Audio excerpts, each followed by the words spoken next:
On this week's Gridiron Report, we have another Lions win, the Detroit Tigers moving on in the playoffs, and so much more. So let's get into it.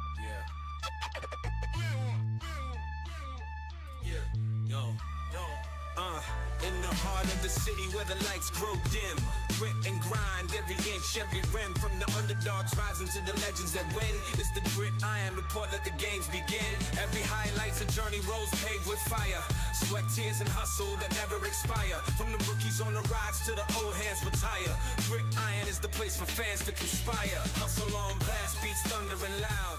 Champions are born from the roar of the crowd. The Gridiron Report, where the stories are proud. Welcome to the Gridiron Report, your Lions First All Detroit Sports podcast presented by Mic Drop Studios. Today is Wednesday, October 8th, and I just want us to take a moment to start the show simply to point out the superfecta that is Detroit sports right now. For the first time in quite some time, we don't get this every year. We don't get this barely at all. We have all four major sports going on within this week. I just want everyone to listen that's listening to this just to take it in for a second and just enjoy all four major sports, being whether you're a Tigers guy, maybe you hate the Tigers and you only want to watch the Red Wings, you get all of it this week. So just take it in, everybody. Yeah, it's special, man. Like, April in the D gets its shine, and rightfully so, right? But I mean, October in the D is not so bad too, especially when you consider just outstanding Michigan weather that y'all have been having up there. And then yeah, you got the Lions who were just on fire right now. Tigers winning the playoff series, and then you got some preseason hockey, preseason basketball. It's gonna be regular season before we know it. So yeah, man, October in the D, and we are full force, man. Yeah, you don't get it every year. And there was, probably close to a decade there that we didn't get it because it only happens when the Tigers make it far enough in the playoffs, right? Their season could be over well before we get this trifecta, or superfecta, I should say. So we obviously, I think we had it last year because the Tigers made the playoffs as well. So it's 2 years in a row. But again, everyone just take a moment. There's going to come a time this year in which we have one, if nothing, going on during, the week sports-wise. So, don't take this for granted. Let's enjoy this. Let's continue to enjoy it this week, and just can hope that next week we can come in and still continue to have this, superfecta of sports. But we do have a Lions game to break down. As always, we'll break down the previous game, the Detroit Lions versus the Cincinnati Bengals. Then we'll take a quick break and jump into our preview this upcoming week against the Kansas City Chiefs. But the Lions rolling on once again, 37-24. Overall thoughts on this game? I know I have my overall thoughts, overall offense, defense, everything. What do you think just overall of this game? Yeah, I thought it wasn't perfect, but this was, a game where you didn't have to be perfect by any stretch. You're playing a banged up Bengals team, already had holes in it, and now you don't have Joe Burrow for the Bengals. So yeah, I mean the Lions knew that, they didn't have to be perfect, but also it's any given Sunday. This is the NFL. Like, any team can beat any other team on any given Sunday. So I did overall, I liked the performance a lot, especially first half. I thought the first half was so dominant. And, we'll break down offense and defense, but just overall, loved what I saw from the defense. I mean, they really had Jake Browning in hell, especially in that first half. And I mean, it got to the point where I think that you and I were both kind of maybe feeling a little bit sorry for Jake Browning. Like, he was getting his ass kicked just play after play, just tossing up balls. And I think that's a huge testament to the Lions defense, just flying around there. Defensive line, the secondary was awesome. Linebackers, really just top to bottom. I love what I saw from the unit, and offense got it done too. It was another great team win. Yeah, internally, I'll be frustrated if, we're not playing well. Whatever reason, even if we win, I'll probably be internally frustrated. But outwardly, I'm never gonna be upset with a win, no matter what. Like you said, it's any given Sunday. Like we just saw last night. When you're listening to this a few nights ago, but last night for us, the Chiefs losing to the Jaguars. Like, any team can win, any team can lose at any time. The Packers versus the Browns a few weeks ago. So I'm not gonna be frustrated with the win. I'm gonna take it, and we're gonna move on. But you absolutely have to learn from some of the mistakes you made, because you're right. That was absolutely not a perfect game. I thought, for 3/4 of it, overall, it was more or less a perfect game. I know we mentioned during last week's episode, I said, we don't want to talk about another man's job, but I thought Zach Taylor might be on some, the Lions might be pushing that button a little bit. Maybe his seat was going to get hot. And I actually thought for 3/4 of that game, we were kind of on our way that, looking like that. And then they kind of flipped it around in that fourth quarter. Or the third or fourth quarter. I can't recall which one it was that they ended up just starting. It was the fourth quarter that they put up 21 points. So yeah, I mean, I'm not going to be upset about a win. Any given Sunday, we're going to take it. We're going to learn from it. We're going to move on. But it by far wasn't a perfect, like you said. Just jumping into the offensive line was terrible. Like as much as the overall team wasn't that bad, especially for 3/4 of the game, I thought the offensive line was really bad. Taylor Decker wasn't starting; he was injured. That was very noticeable. I think Christian Hmm. Mahogany was somebody that stepped up last year, has come in this year, and has played really, really well, and someone that we can really build around. I think he was fine.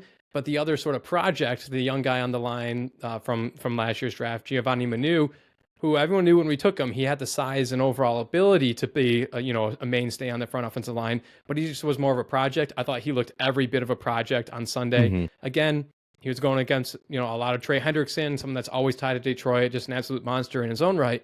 But I thought Giovanni Manu really struggled, and as a whole, this offensive line did not look very good. I thought Jared had to run for his life quite a bit, and I thought they just really didn't play that well, really at all, against a decent, not really good defensive line.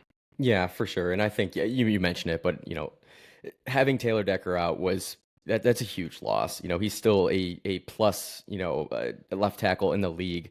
So yeah, Giovanni Manu, I thought that he got cooked early and often. He didn't look great. Granted, like you said, he's going up against Trey Hendrickson, so it's a tough matchup. And you're a backup left tackle for a reason. You're a bit more of a project. So didn't think he was going to be great, but I definitely I didn't like what I saw against not very stellar, Cincinnati Bengals defense overall. So yeah, I do think that the offensive line was just out of whack, and I think when you shuffle the deck a little bit and you have a new left tackle in there, I think there are going to be some growing pains.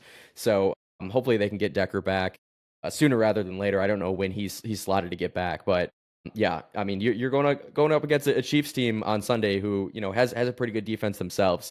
Yeah, you got to clean up some things. I thought that the running game was just okay, and that obviously stems from the offensive line as well. Both running backs averaged, I think, exactly 4 yards per carry. So yes, to be expected with Decker out, but also, again, you're not playing a great Bengals defense. The Bengals defense who really hasn't stopped anyone all season. And yeah, I didn't exactly love what I saw there, but I do think that the passing game really did pick up the running game in this game. And I thought that Goff was nearly perfect. Yeah, he had the one fumble, but besides that, I mean, like 19 to 23, 258 yards, 3 touchdowns. Like Goff just once again just proving he's one of the best in the league.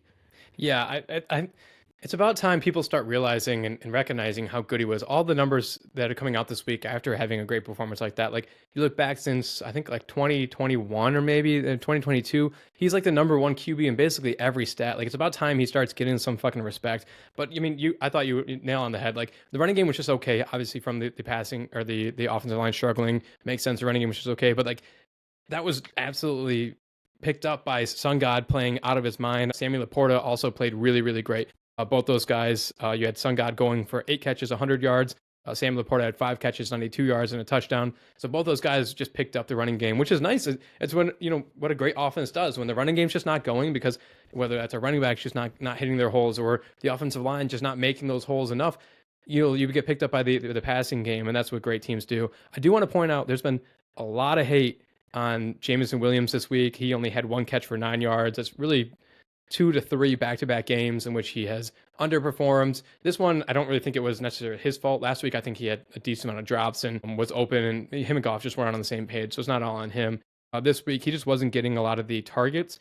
But it's important to remember, like, if you watch the All-22, if you watch the plays and how the offense was running and how the defense was trying to cover our guys, so many different plays. Amon-Ra was like doing his classic like 20 yards and JMO was taking both guys, double coverage down the field and just leaving so much room for Amon-Ra and Sam Laporta to work.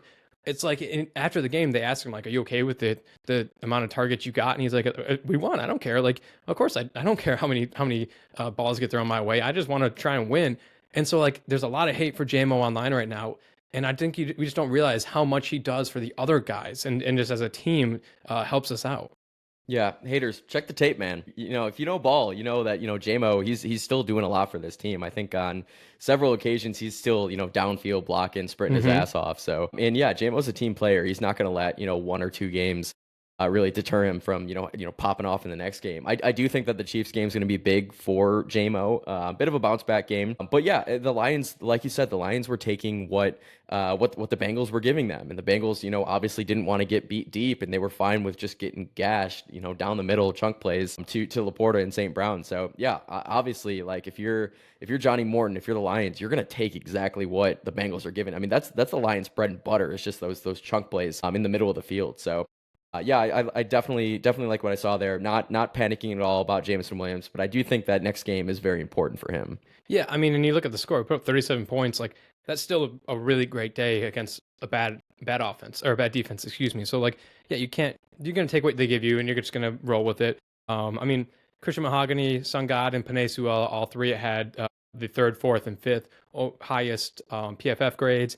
JMO and Giovanni Manu had the two worst. Again, JMO kind of just like the numbers don't say that he played really well, but if you watched it, he really did. And then Giovanni just got toasted. So I don't know what they're going to do with Giovanni Manu moving forward.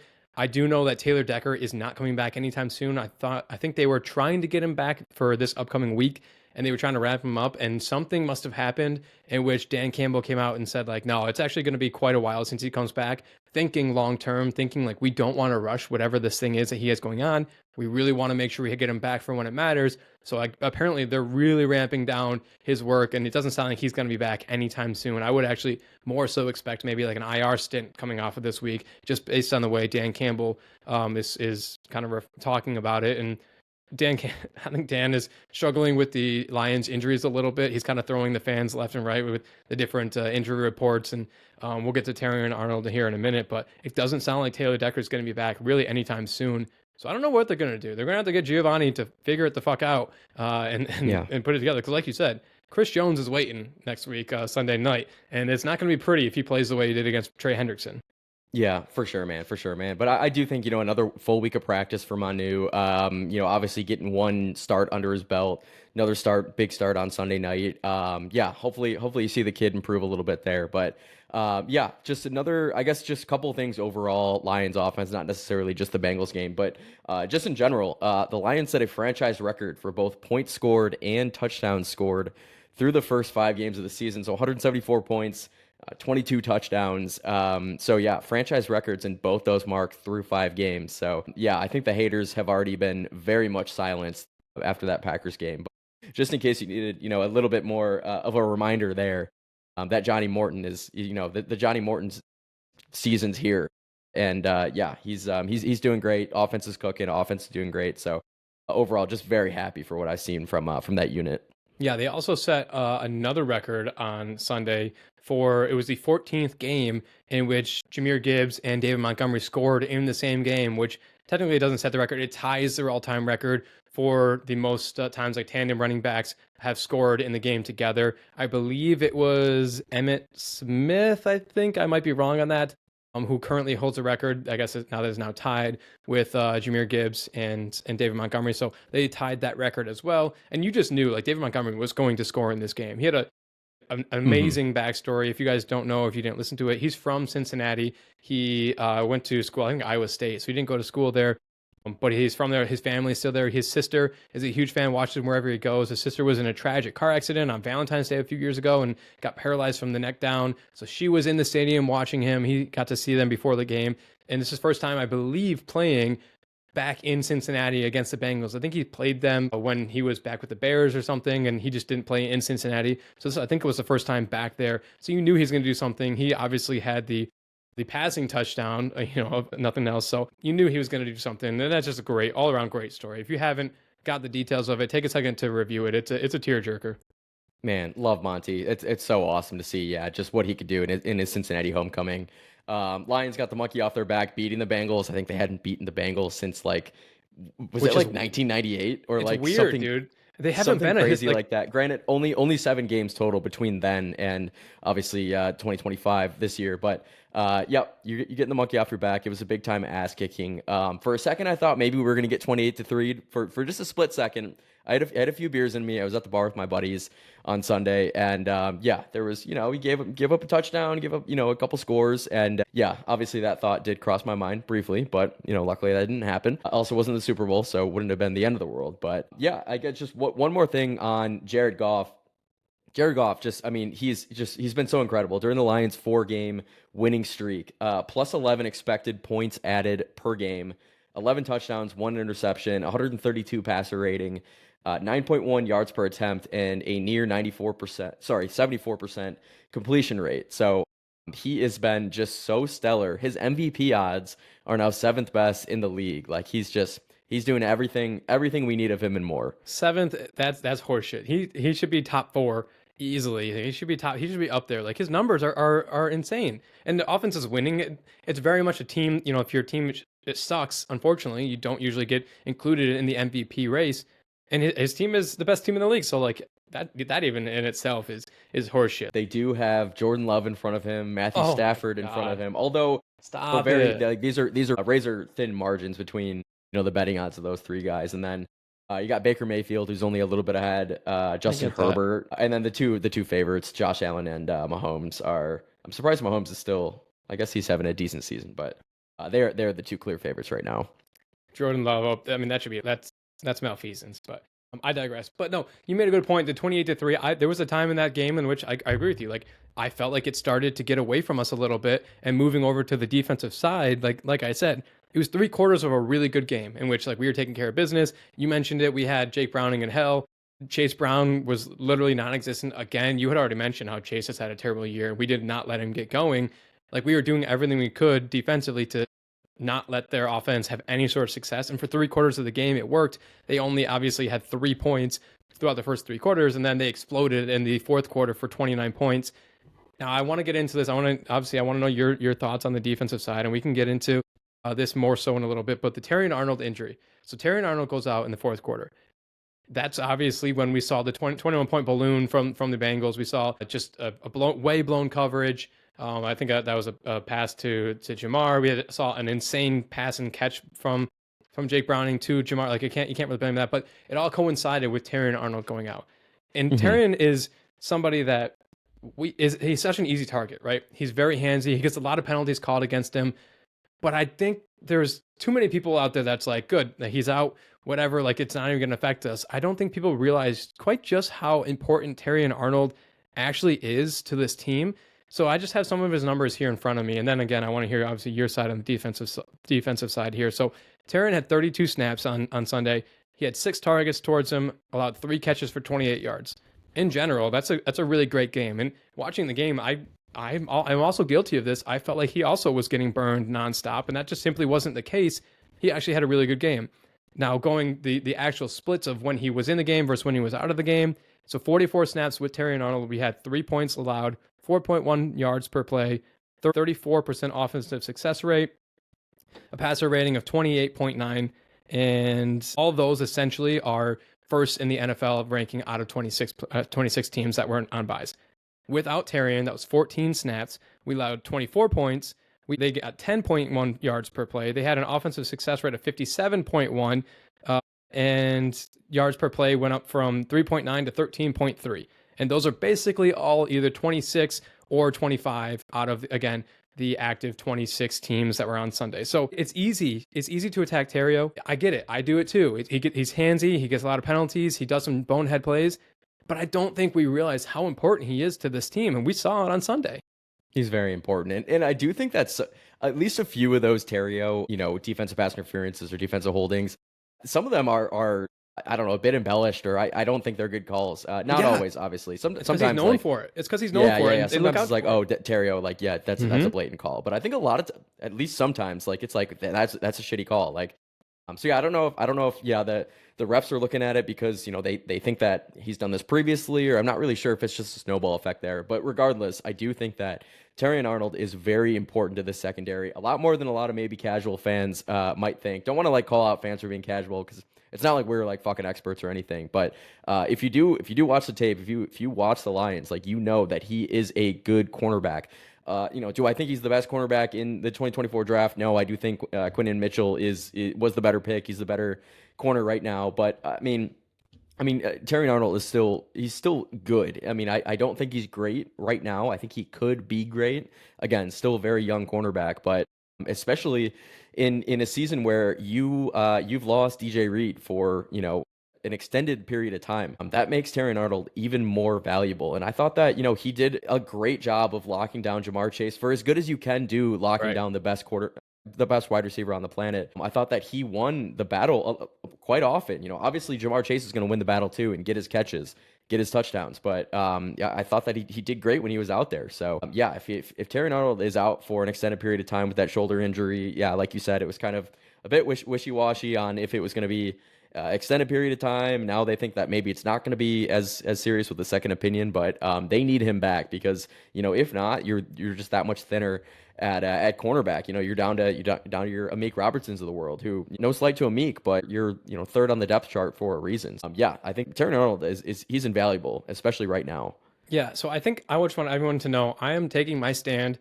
If you are attacking Terry Arnold, you're attacking me. I'm officially on his side. After seeing, like I said, I was guilty of that more than anyone. I actually think I texted our group message saying like I'm out on Terry on last week against against the Browns. I think I said I was out. Jerry Judy was cooking him. I said I was out.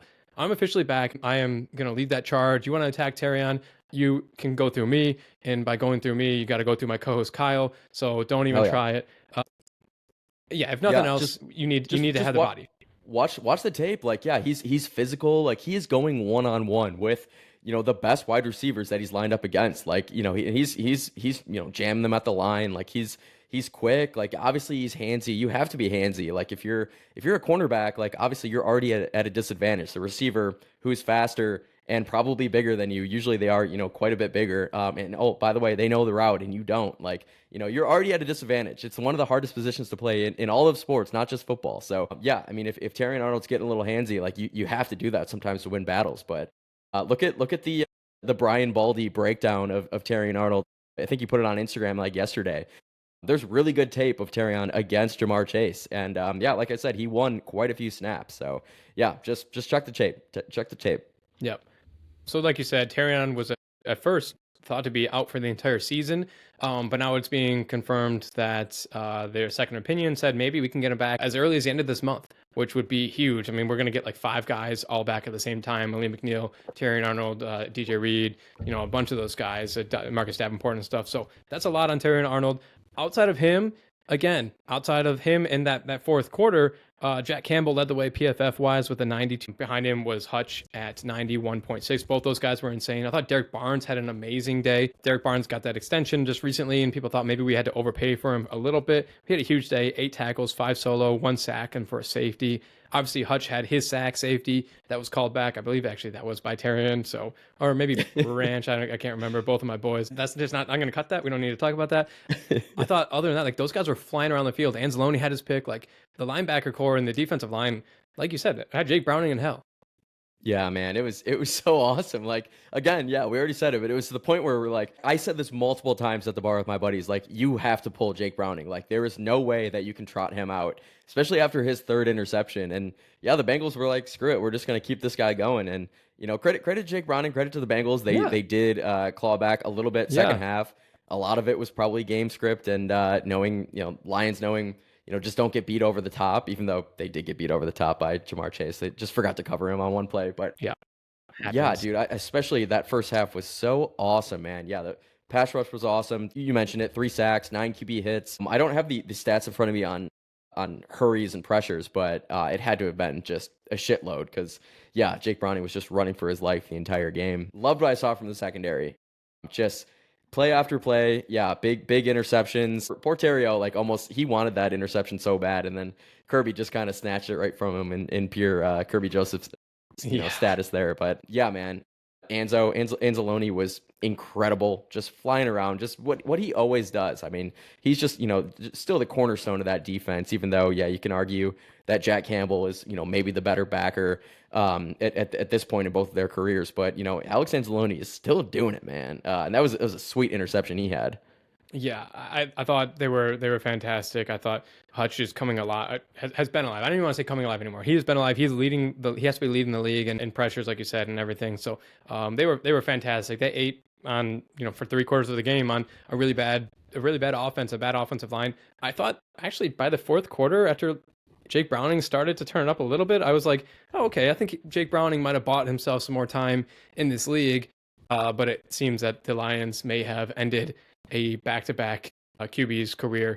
Obviously, ending the Joe Flacco career in Cleveland with the Browns, and then now it seems that the Bengals are trading for Joe Flacco, so we possibly ended the Jake Browning career in Cincinnati. So I guess now Joe Flacco owes us a thank you because we got him benched, but then we got Jake Browning benched, so we got him another job. So you're welcome, Joe Flacco.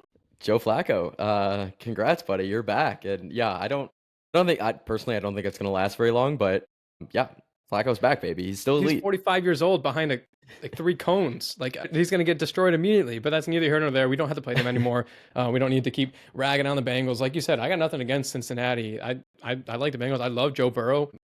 I like Jamar Chase. Like I feel bad for them, but I thought coming out of that game, that fourth quarter, like they would have been really, really bad if they didn't have that fourth quarter. I think coming out of that game for them, they can kind of sit there and be like, all right, like it wasn't that bad. And I mean, what was my score prediction? I thought it was going to be, originally I said maybe a 50 burger, and I thought we were on pace for that. And then I ended up coming back down to like a 40 something to 9 or 6 or something like that. Again, I think we were on pace to hit that originally, but then they kind of exploded there in the fourth quarter. So yeah, anything else defensive wise you got?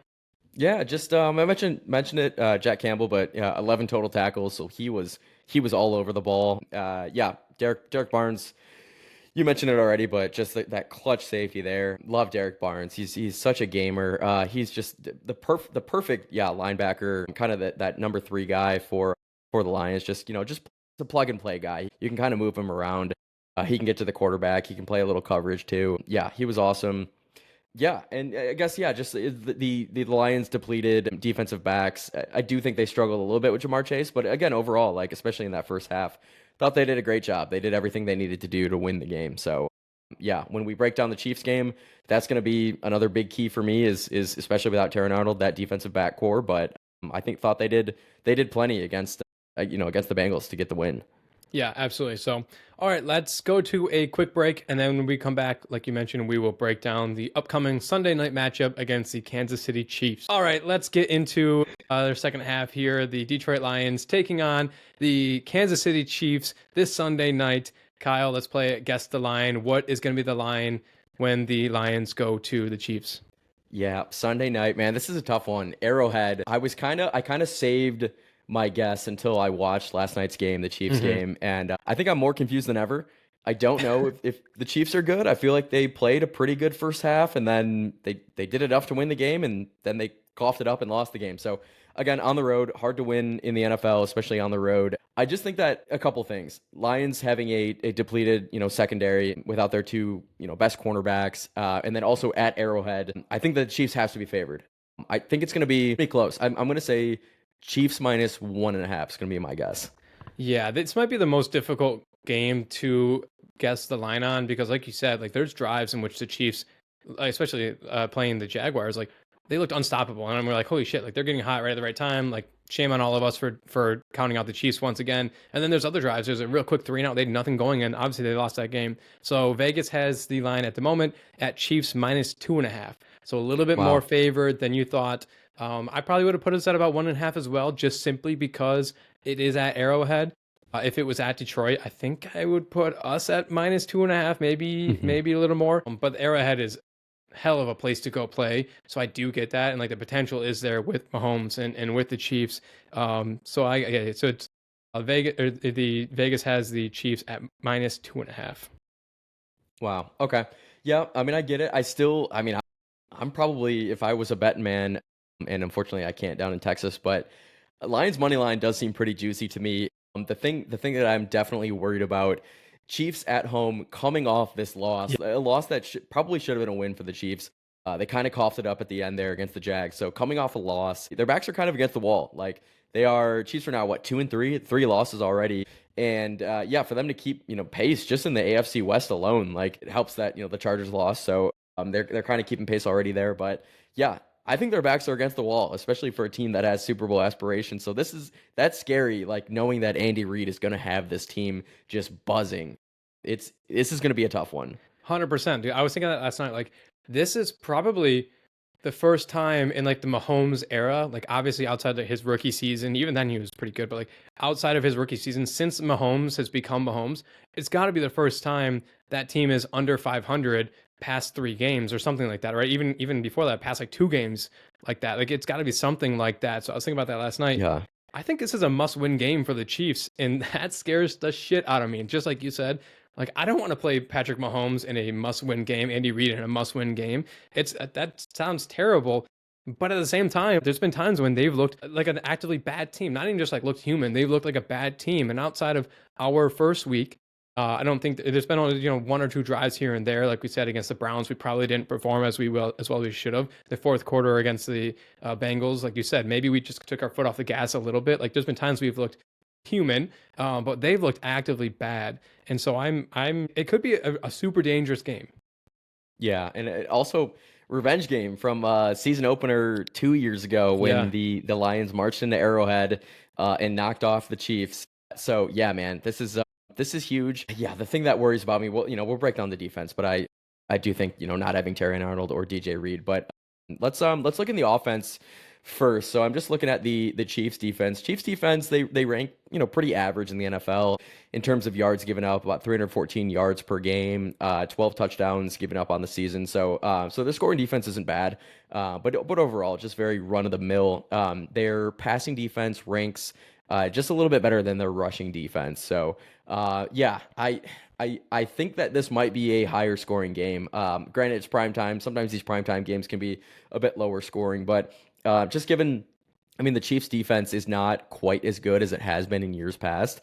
Granted, they still do have, studs. They have the Trent McDuffies of the world, the Chris Jones of the world. So they do have studs. But I think Lions are going to be able to move the ball, and especially a Lions team that struggled on the ground against Cincinnati. I think they're going to want to make it their game plan to establish this run against the Chiefs team that's, kind of susceptible to the run.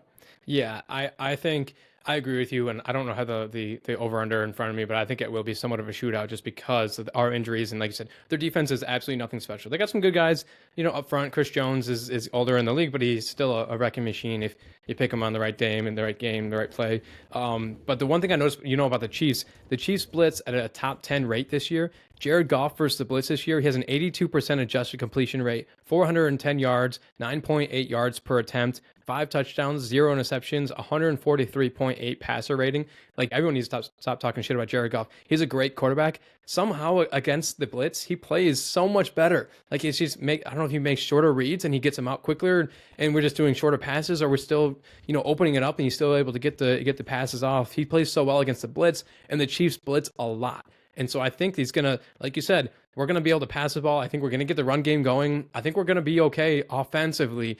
That is going to probably lead to a little bit of a track shootout there. But I love Jared Goff in this matchup. Yeah, I like it too. And I was just kind of thinking to myself, like, while you were breaking down Jared, why he is so good against the blitz. I think there's probably a couple of reasons. One, he is in year whatever, 9 in the league for him. So he's a lot more, I guess he's more accustomed to know what to do when a blitz comes. But I think probably more than that, just the Lions scheme in general, their offensive scheme. You always have a guy like St. Brown who's usually running some kind of like slant or, inside interior route.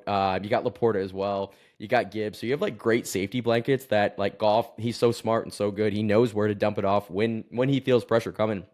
So I think it's a fantastic system. It's the perfect system for Goff. We've been saying it forever. He's perfect for us. We're perfect for him. But I do think that's probably why he's so good against the blitz, is just because, yeah, you have so many weapons around you, and Goff is smart enough to know when that pressure is coming, he's going to be able to dump it off. So it'll be interesting to see what Spags does, Steve Spagnuolo, the defensive coordinator for the Chiefs, against Goff, knowing that he is so good against the blitz. Are they going to try to, drop more guys back in coverage? Are they going to try to, bring it against Goff? I'm really not sure there.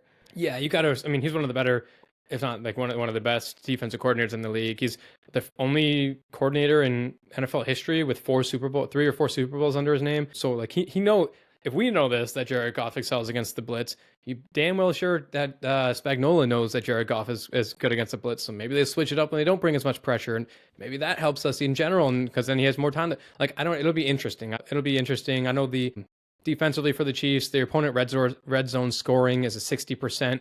The Lions are fantastic in the red zone, so I expect to really take advantage of that. It's obviously a pretty high number. I think they're one of the worst in the leagues. So I think I'm looking forward. I think this will be a track race, like I said. I don't know what the number is over under, but I'm taking the over, at least offensively for us. Yeah, yeah, I like that too. I feel like the Lions have been kind of an over team, especially this year. And I mean, it helps when you score just a bajillion points, 174 points scored through 5 games, right? So yeah, I like the over too. If it's a track meet, I like the Lions in it. I feel like yeah, the Chiefs' offense is better. They've certainly better than they have been in the last couple of years. I feel like they are clicking a little bit more. They're finally starting to get their receivers and using them a little bit more. But I do think if it's a track meet, like I like the Lions in it. I think we have more weapons, more firepower. Yeah, so let's jump over to the defensive side real quick before we get into some Tigers talk. Just as a side note, the Detroit Tigers are about to start playing at the moment.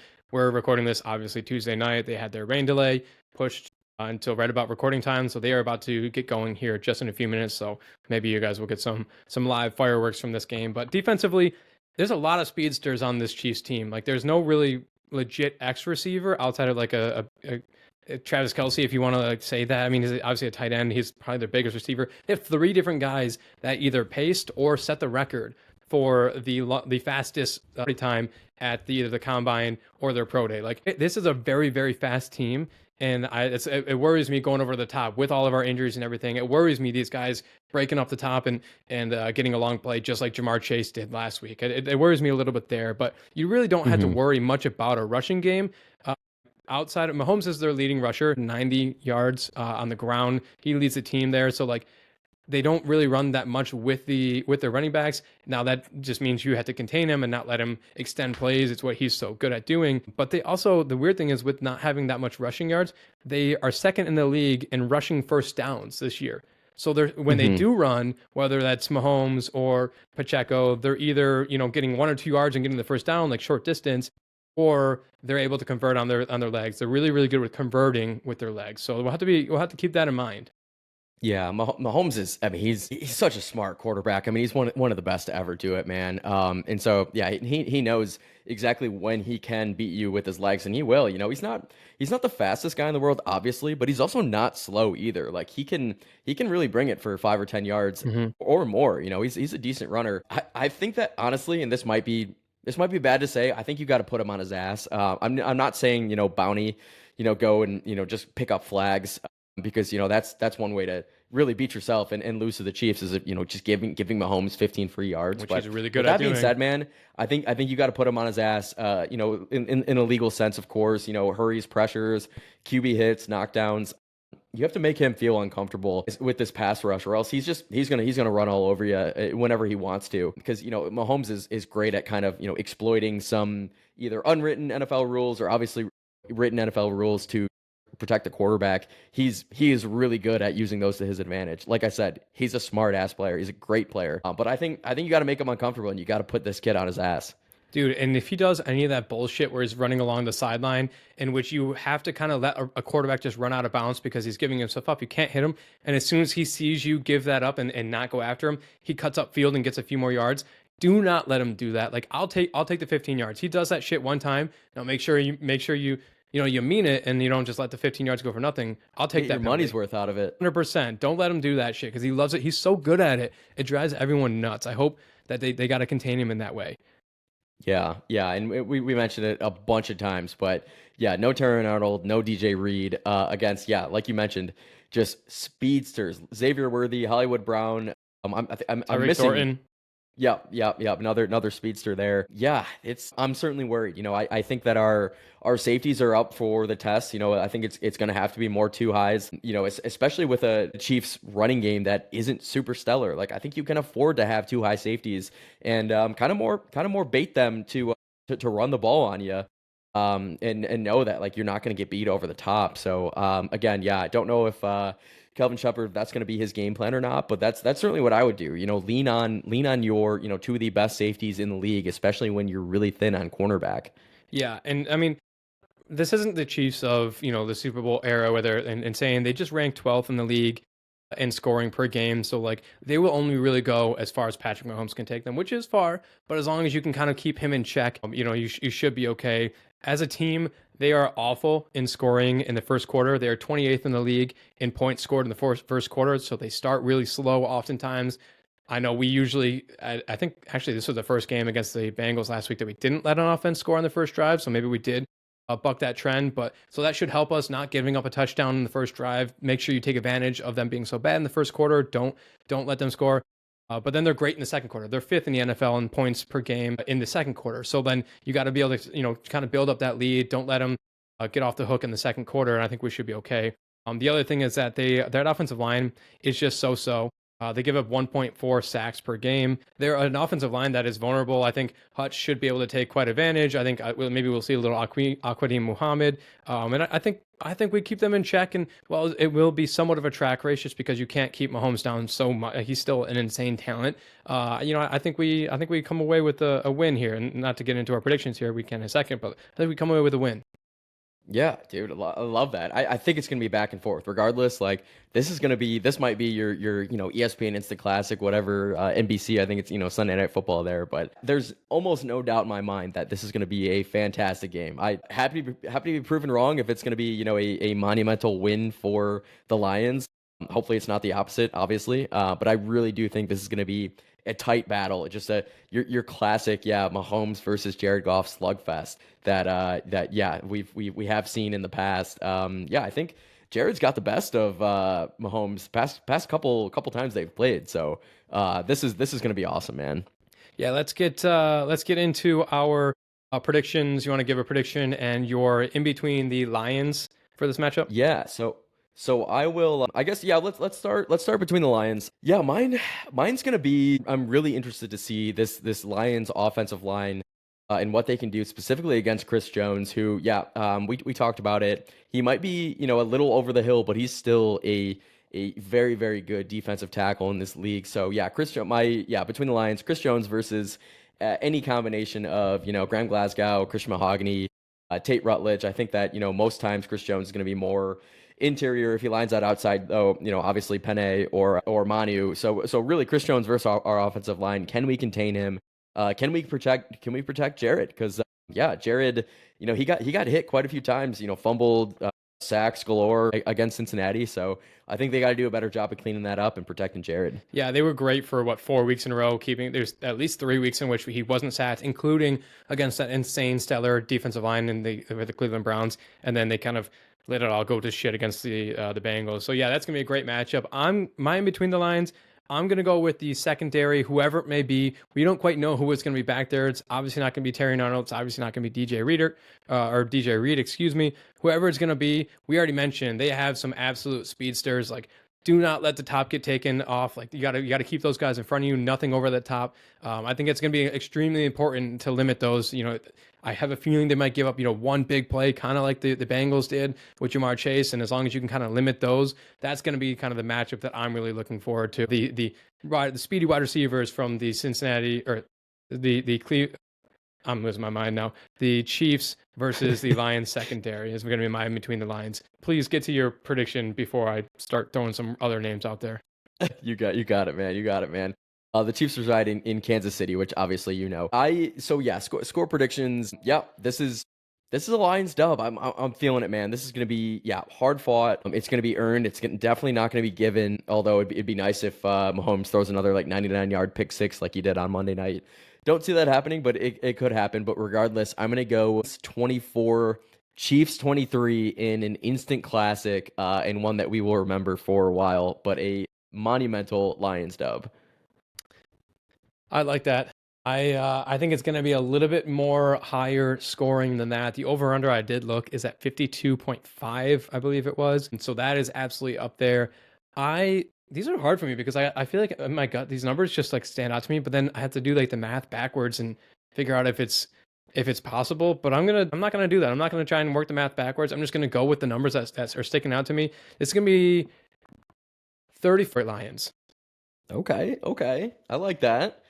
And I mean 34 is easy to get to. It's four touchdowns, 2 field goals. So I like that a lot, man. Yeah, I think that's what it's going to be. I agree with you. It's going to be a classic. I think it's going to get tight. It's going to be tight the whole game, but I think the score is going to be a little bit. Obviously, that would be the Lions covering by a decent margin there for both of us. So, okay, you want to keep us moving here? Get to some. Let's do it, man. Let's talk some Tigers. Like you said, yeah, they are first pitch. If it hasn't happened yet, it's soon. Yeah, a little bit of a rain delay. Before we get into Tigers talk, though, this segment is presented to you by Strong Coffee Company. So elevate your coffee routine with Strong Coffee Company's black instant blend and lattes.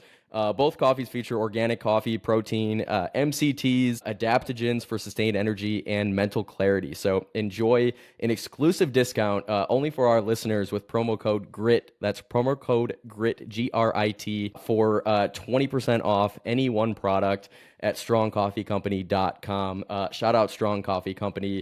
So yeah, they are, like we said, they are first pitch right now in a must-win game, Game 3 against the Seattle Mariners.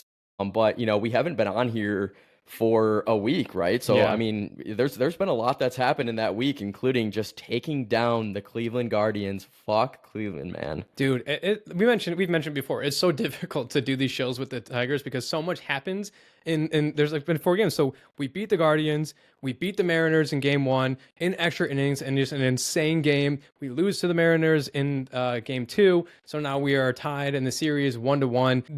They have already started this game. They're talking. Let's see. Jack Flaherty went 1-2-3, so the Tigers are coming up to bat after the bottom of the first. But yeah, I mean, they beat the Guardians. I think the Guardians are in some big trouble. There's reports out there that Jose Ramirez is upset with the front office there, so we might have ended the Jose Ramirez saga in Cleveland. We'll see what comes of that. But the Mariners Come to Detroit, Jose. Hell yeah. I mean he's fast, he can home runs, absolutely. But it's been actually pretty good pitching wise. And obviously we have this game going on right now. I don't want to jinx anything, but pitching wise, the pitching has been really good throughout this series. It's been the bats that have been so cold. And we won in extra innings against the Mariners 3-2. We lost yesterday 2-3. So it's been really no bats whatsoever. And what's been absolutely disgusting has been the inopportunity, like cold bats. The strikeouts with runners in scoring positions. Riley Green has 0 RBIs, 0 home runs after hitting 36 home runs and over 100 RBIs. I feel like whenever there's a runner in scoring position, no matter who is up, they always are falling through, unless maybe it's like Javier Baez, who has been actually pretty good this playoffs. Whoever is up, I feel like in runners in scoring position, we forget how to play and we strike out or something. It's been actually pretty maddening with the bats so far. Yeah, it's been so tough, man. And shout out Z-Mac in game 1 with the go ahead RBI in the top of the 10th, I think. I was pretty drunk at that point, but I believe it was extra innings. So yeah, Z-Mac, that was great. But overall, man, yeah, you mentioned it. Just not being able to, it's almost like the lights are too bright, man. And the moment's too big. Anytime we have guys in scoring position, it doesn't matter, run around second, first and third. I feel like no matter what it is, scoring position, they're just, yeah, they're not getting it done. So yeah, and it especially sucked for, in a Tarek Skubal start, where Skubal was very good. I think he threw 2 bad pitches the entire night. Unfortunately, they both went Yabo. The same guy. But besides that, I mean, you go 7 innings, two runs. I mean, that's enough to get it done, especially in the playoffs when the margins are so tight, and to have your offense then just back you up with literally 0 run support. It's a tough scene, and so I don't know what happens when Skubal takes them out, if these guys just kind of like choke up and they want to do too much and they end up overextending themselves. I don't know what it is, but yeah, it's got to stop, because after stealing game 1 in a bullpen game, then to just lay that egg in game 2 with Skubal on the mound, and now you're in a must win in Detroit. So yeah, man, this is gonna be an interesting one. Yeah, just because of that game that we did steal in Seattle, we are almost guaranteed another Tarek Skubal start. So they better figure it out, because you got an ace coming back up again.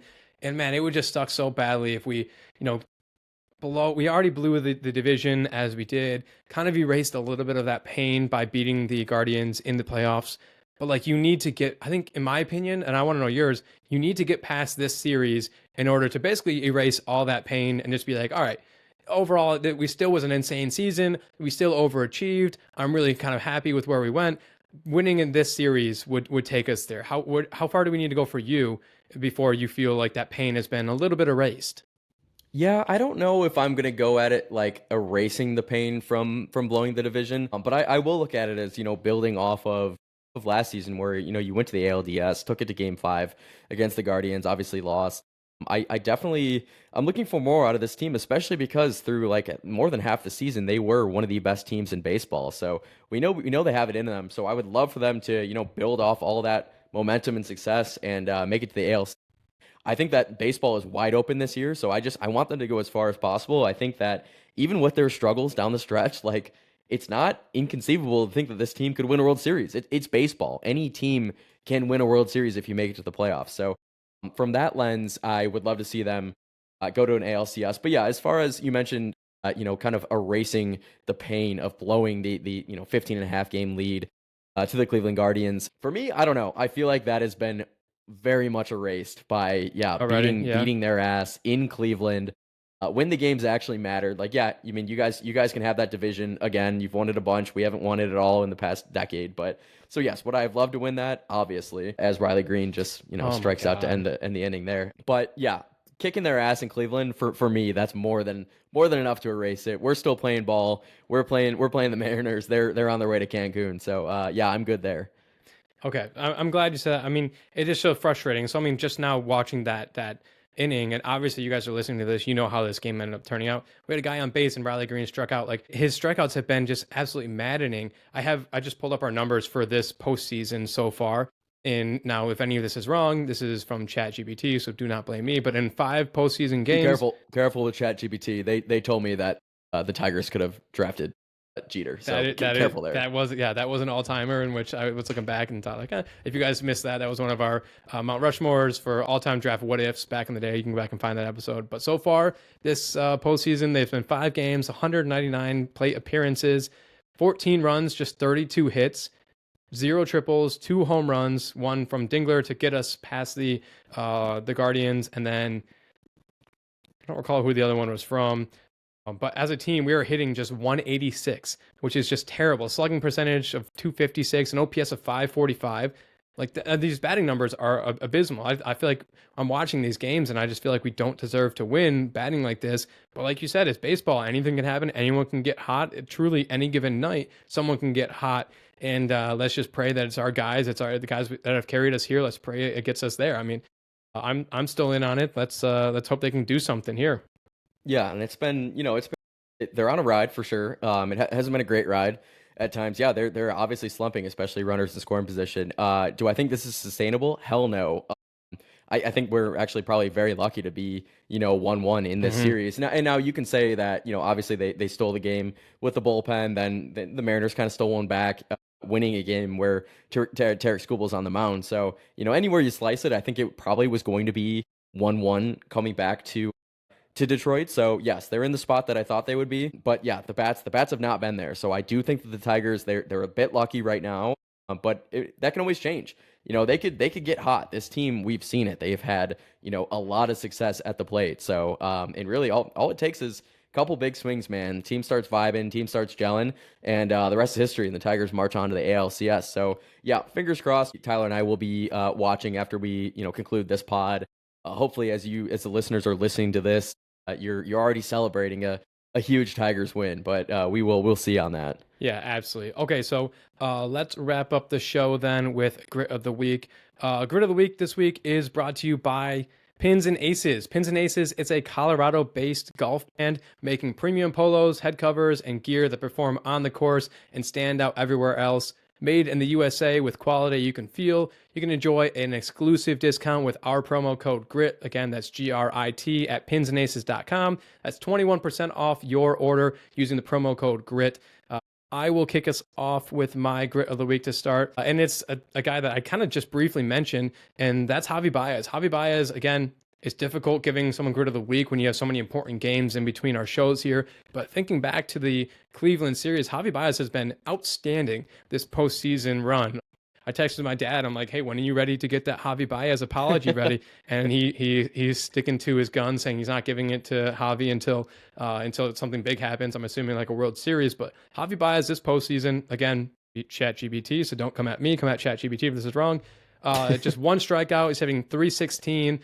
He has an OPS of 718, one RBI, two doubles, one run, 6 hits. He has been back to, I thought, like the first half of Javi, in which like I want him to be up. Like I want him to be the one doing it. You look at everyone else, he's pacing the way for everyone else on the team in terms of average, OPS, pretty much almost everything I'm looking at right now. Javi Baez has been El Mago vintage. He's been awesome, man. And I think I broke it down a little bit last pod, but I'll just say it again. I love what he's doing. His approach at the plate. He's not trying to do too much. He's seeing where, teams might be shading him to pull, and he's like, you know what? I'm gonna swallow my pride, and I'm just gonna hit a ground ball to second base and get on base. And especially in a time where Tigers bats are struggling right now, base runners, especially in the postseason, base runners are a premium. You got to get on base if you want to score runs. A lot of times you see in the postseason, teams are manufacturing runs more than they do in the regular season. It's less bombs. Like I said, margins are razor thin in the postseason. So just getting on base, and Javi's been doing that just at an outstanding clip, especially for Javi Baez. He's really been the glue, like you said, to keep this Tigers team together. So hoping for another big game, maybe a bomb from Javi. I feel like we haven't seen one in a while. Hell yeah, man. So I will go with the guy. I actually was afraid that you were gonna take him as your grid of the week, but mine's gonna be Sammy Ballgame, man. Sammy Laporta for just an outstanding game against the Bengals. Shout out my buddy Mitch, who was throwing hammer bets for Laporta anytime touchdown. Really just speaking it into existence, a little Laporta legacy game. But he was all over the field for the Lions offense. Yeah, I wish I had the stats in front of me, because that would have been really smart to come prepared for grid of the week. But obviously he had that sweet touchdown. I think he had 5 grabs for like 90-ish yards, if memory serves. But yeah, man, Laporta, he can do it all. He was blocking his ass off. That's what he always does. That's what I love about Sam Laporta. He's not just a offensive, catch merchant. He's gonna get gritty. He's an Iowa boy. He's gonna get gritty. He's blocked for the rock. And so I love that. And so yeah, grid of the week for me, Sammy Ballgame. Yeah.